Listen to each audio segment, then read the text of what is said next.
Hello friends, welcome to this journey of embedded systems. We are going to be delving into the world of embedded systems and to make sure that at least each of us gets a point, gets to understand the embedded systems better and better, we are going to be going through a quiz. So let's go. Question. Which of the following is not a key characteristic of an embedded system? So we have a dedicated function, real-time operation, general-purpose computing, resource constraint. So which one is not a key characteristic of an embedded system? The answer is general purpose computing, and the explanation is that embedded systems are designed for dedicated functions with specific tasks and often operating in real time and being resource constrained. General purpose computing, like in personal computers, is not a characteristic of embedded systems. Another question. Which one of the following is not a common application of embedded systems? Industrial automation, medical devices, desktop computers, automotive systems. So which one do you think is not a common application of embedded systems? The answer is desktop computers, which is C, and the explanation is that desktop computers are general purpose systems or machines, unlike embedded systems found in industrial automation, medical devices, and automotive systems. So another question is, what is an RTOS? And why is it important in embedded systems? It's a real-time operating system that allows for precise timing and deterministic behavior. B, a remote terminal operating system used for remote control. C, a reduced time operating system designed to minimize overhead.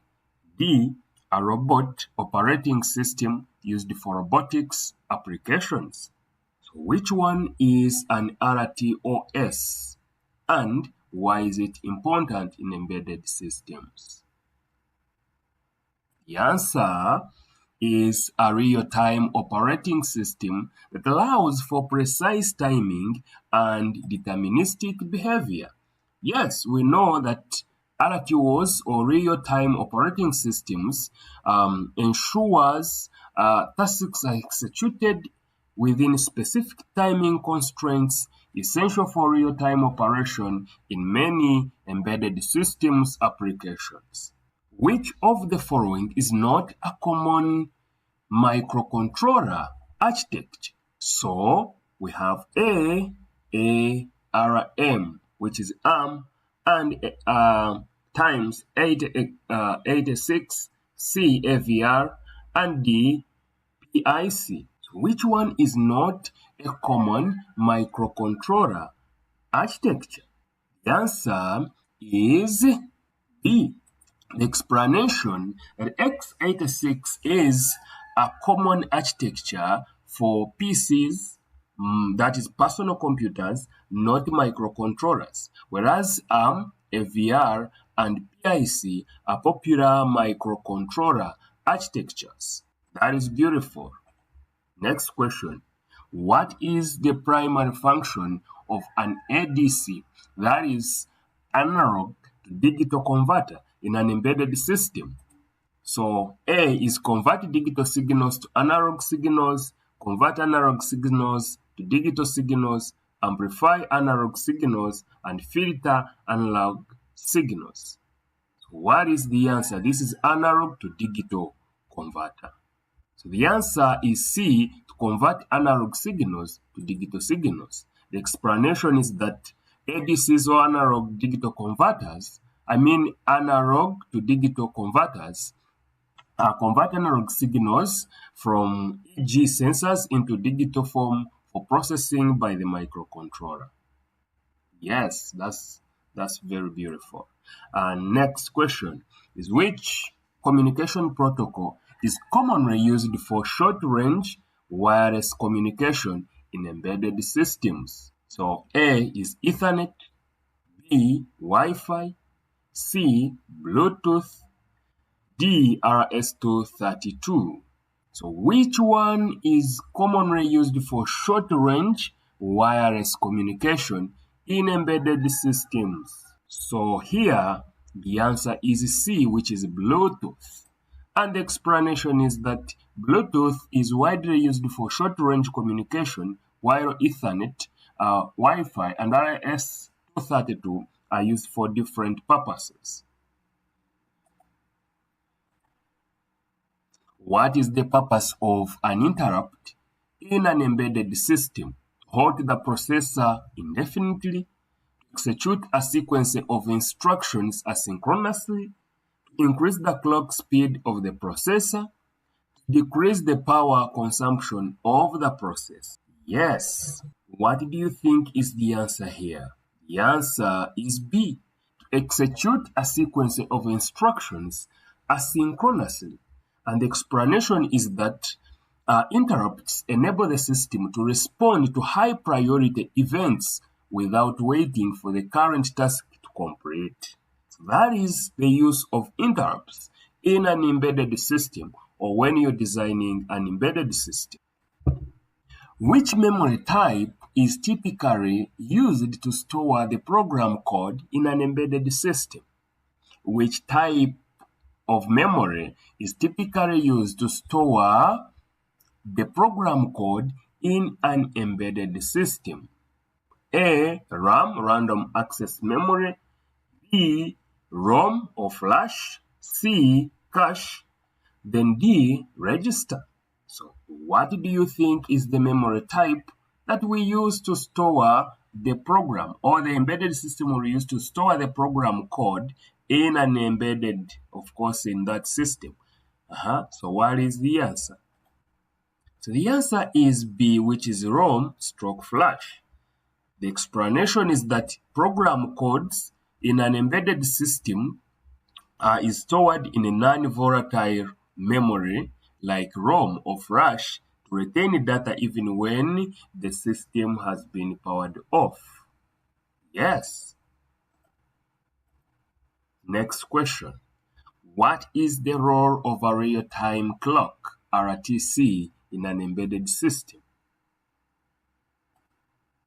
A. To generate high-frequency clock signals. B. To keep track of time and date. C. To measure the speed of a rotating device. And D. To control the power supply. What is the role of a real-time clock, RTC, in an embedded system? The answer is B. To keep track of time and date. Real-time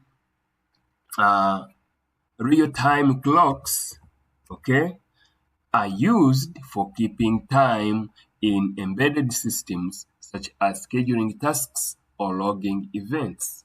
So whenever you hear of an RTC real-time clock system within an embedded system itself, they are used for timekeeping in timekeeping events such as scheduling tasks or logging events. So we have to have them in order to keep track of time and date. Which of the following is not a consideration when selecting a microcontroller unit for an embedded system? A is the processing power, B is the memory capacity, C operating system compatibility, D and peripherals available. So what do you think is not a consideration when selecting a microcontroller unit for an embedded system?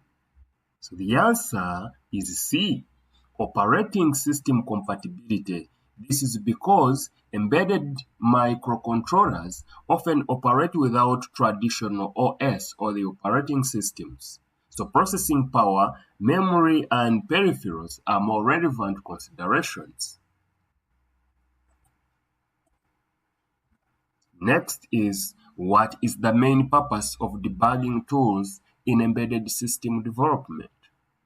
What is the main purpose of debugging tools in embedded system development?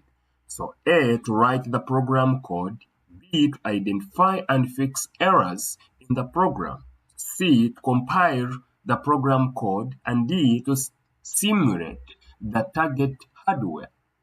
The main purpose of debugging tools, so a bug, remember, is an error. So what do you think is the answer? So the answer is to identify and fix errors in the program. Yes, debugging tools help to locate and resolve issues in code or hardware during development. So ladies and gentlemen, this marks the end of this session. Please remember to subscribe.